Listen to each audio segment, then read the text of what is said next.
Bonjour peuple de Dieu, je glorifie le bon Dieu pour cette belle opportunité de pouvoir partager avec vous la parole de Dieu, une parole qui nous bénit, une parole qui nous nourrit. Le thème de ce matin ou de ce soir pour certains est intitulé Laban de la ville de Nachor.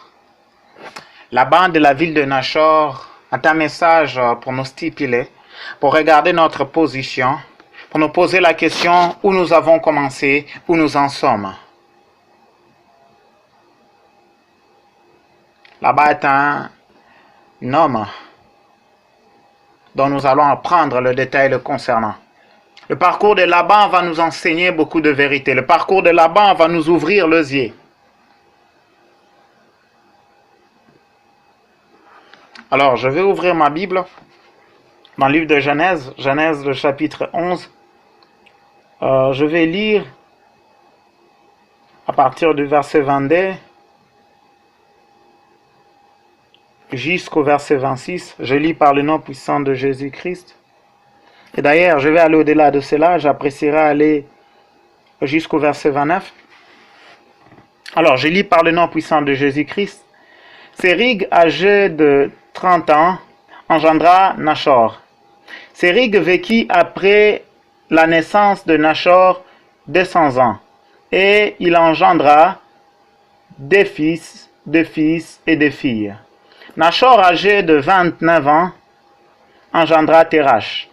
Nachor vécut après la naissance de Térach 119 ans, et il engendra des fils et des filles. Térach, âgé de 70 ans, engendra Abraham, Nachor et Haran. Voici la postérité de Térach. Térach engendra Abraham, Nachor et Haran. Haran engendra Lot, et Haran mourut en présence de Térach, son père, au pays de sa naissance, à Ur en Chaldée. Abraham et Nachor prirent de femmes, et le nom de la femme d'Abraham était Saraï, et le nom de la femme de Nachor était Milka, fille d'Aram, le père de Milka, et père de Gisca.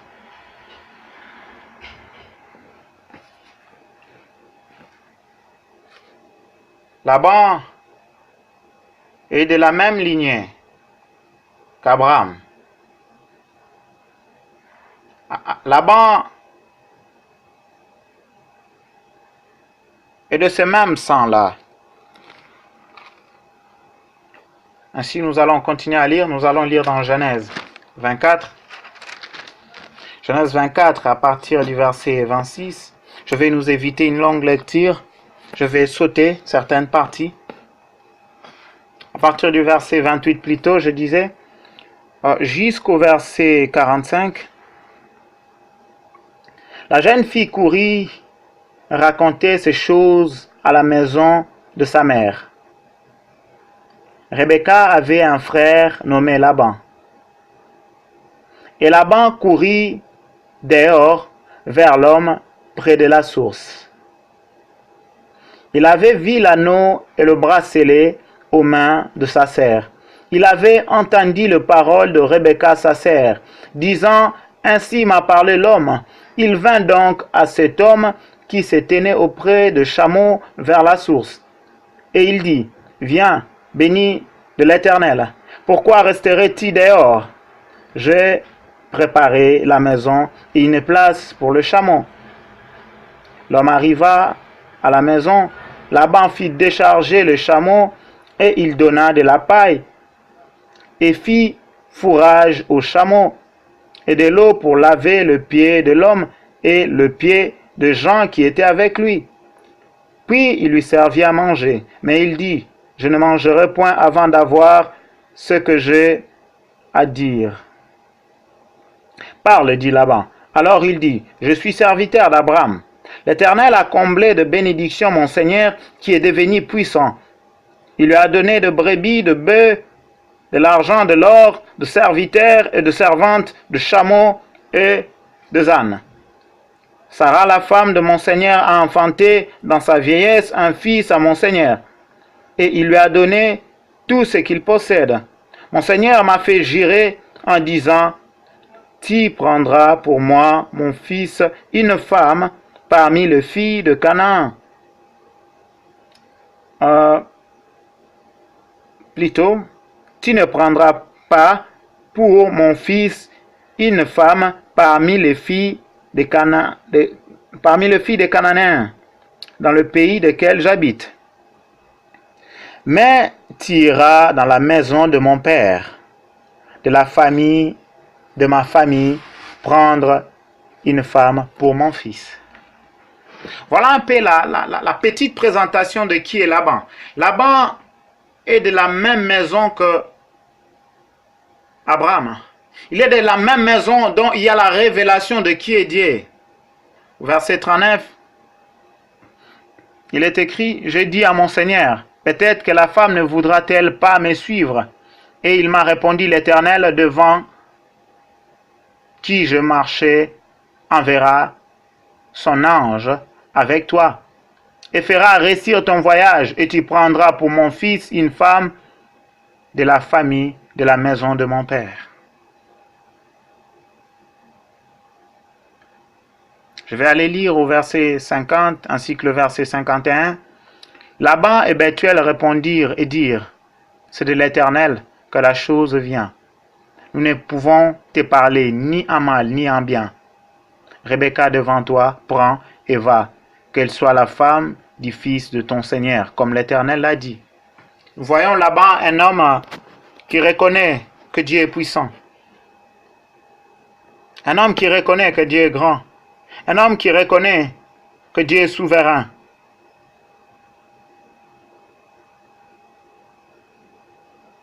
Laban reconnaît, et Laban agit même de bonne manière auprès des serviteurs d'Abraham.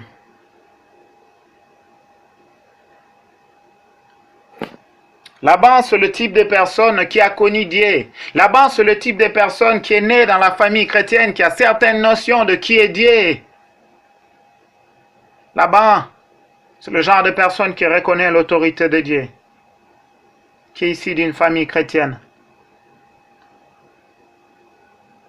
Je ne sais pas si tu es en train de t'identifier. Soit une personne qui a connu Dieu pendant un temps, soit une personne qui est née de la famille chrétienne. Et qui automatiquement, il connaît certaines choses sur Dieu, il connaît l'autorité de Dieu, il connaît qui est Dieu. Il connaît l'amour de Dieu, il connaît la bonté de Dieu.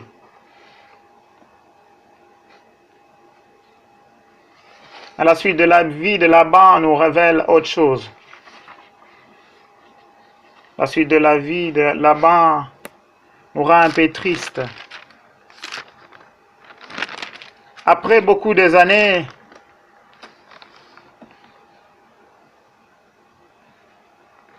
Jacob va aller chez Laban, envoyé par son père. Au chapitre 29, on nous en parle.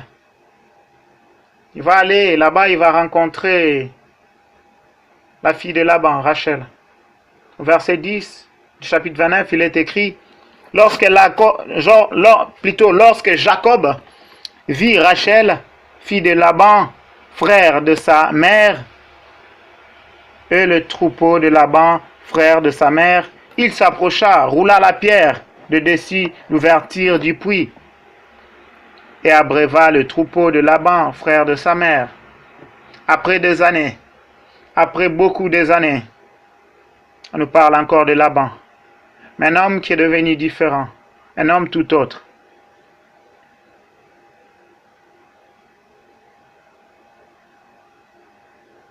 Au verset 13, il est écrit, dès que Laban y entendit parler de Jacob, fils de sa sœur, il courut au-devant de lui, il l'embrassa et baisa, et il le fit venir dans sa maison. Jacob raconta à Laban toutes ces choses, et Laban lui dit, certainement, tu es mon os et ma chair. Et maintenant, nous allons commencer à découvrir Laban petit à petit. Nous allons voir vraiment comment Laban agit. Je vais lire le verset 15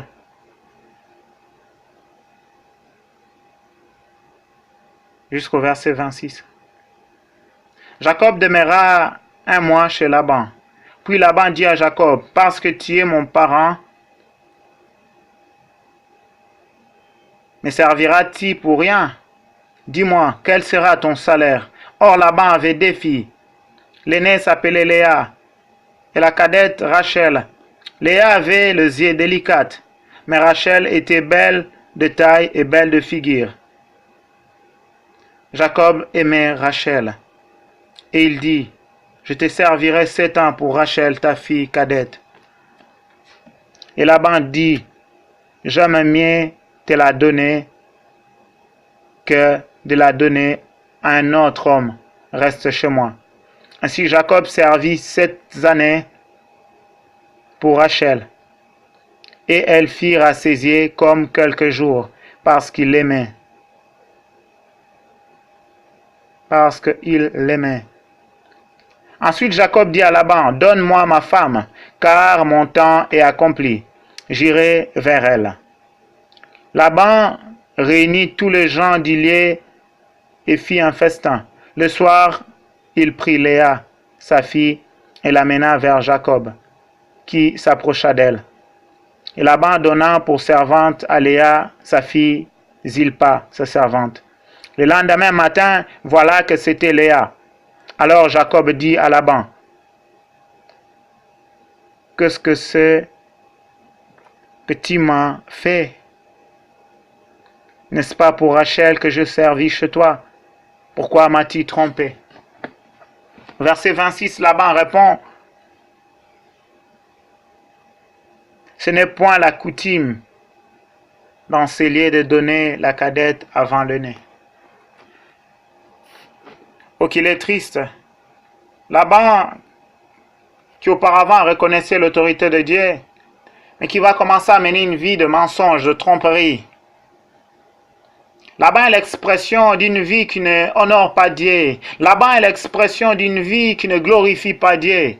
Laban est l'expression d'une vie qui n'est pas agréable aux yeux de Dieu. Oh, triste, que des fois nous connaissons et après nous rejetons.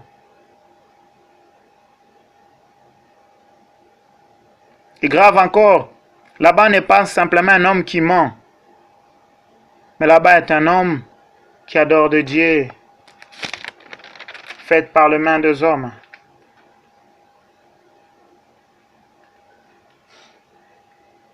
Laban est un idolâtre. Voilà ce qui nous révèle le chapitre 31.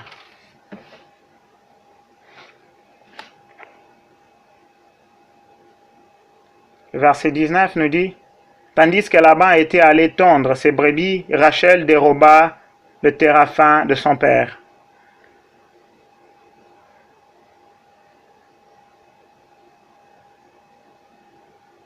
Vous savez, ce qui est drôle est que quand le Seigneur interpelle, Laban n'est pas touché à Jacob. Laban va s'y mettre, il ne va pas le toucher.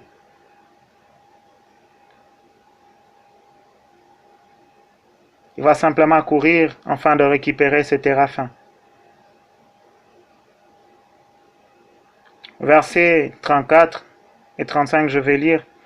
Rachel avait pris le téraphin, les avait mis sous le bas du chameau, et s'était assise dessus. Laban fouilla toute la tente et ne trouva rien. Elle dit à son père, que mon Seigneur ne se fâche point, si je ne puis me lever devant toi, car je sais qui est ordinaire aux femmes. Il chercha et ne trouva point le téraphin.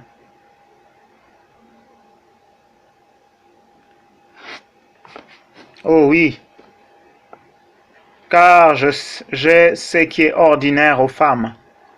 Rachel va s'asseoir réellement sur ce téraphin. Il va le cacher sur son chameau. Il va dire d'une manière sage, d'une manière polie, qu'elle est en train de vivre ces périodes. C'est là qu'elle ne peut pas s'élever. Pourquoi Laban court derrière de statuettes? Parce qu'il est tombé dans l'idolâtrie. Il s'est fait des dieux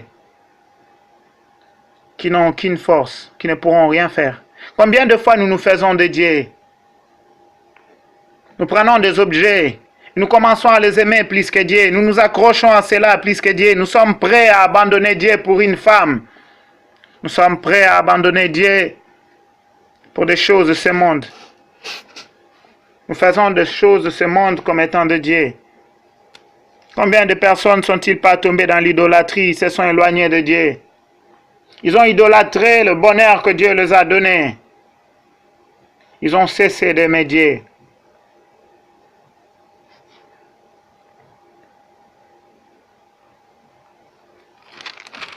Laban est ce genre de personne qui a connu Dieu, qui a connu son amour, qui a connu sa grandeur. Il connaît l'alliance. Il choisit de vivre hors de la parole de Dieu. Il choisit de vivre autre chose. Juge 17, verset 5, nous montre un peu c'est quoi le Téraphin. Comment cela est aussi condamnable avec la suite de textes que je vais lire. C'est Mika avait une maison de Dieu et il fit un éphod et des téraphins. Et il consacra l'un de ses fils qui lui servit de prêtre. Nous allons aller un peu plus loin. Juge 18, verset 14. Alors, les 5 hommes qui étaient allés pour explorer le pays de Laïs prirent la parole et dirent à leurs frères, « Savez-vous qu'il y a dans ces maisons-là un éphod de téraphins, une image taillée, une image en fonte? Voyez maintenant ce que vous avez à faire. »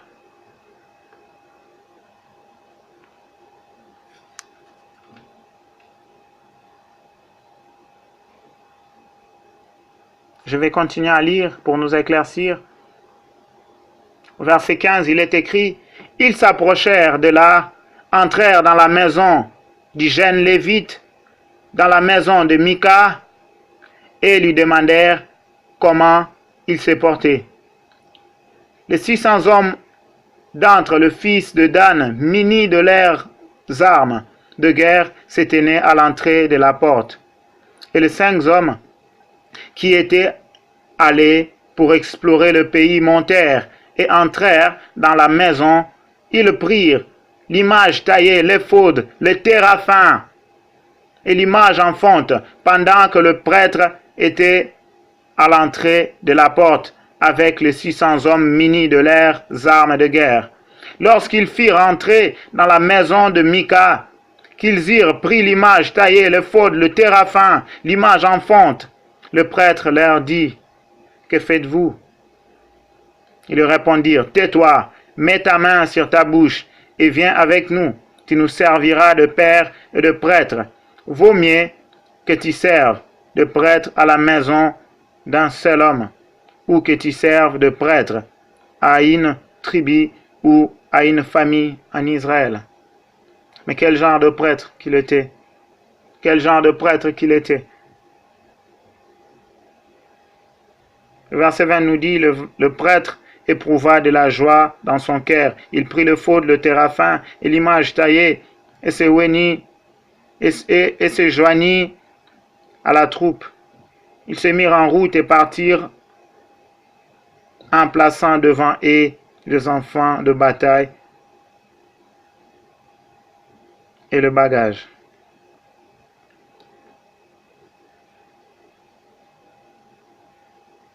Voilà une autre personne qui est en train de se pervertir, qui utilise des images en fond de téraphin, de choses pas agréables. De Rois 23,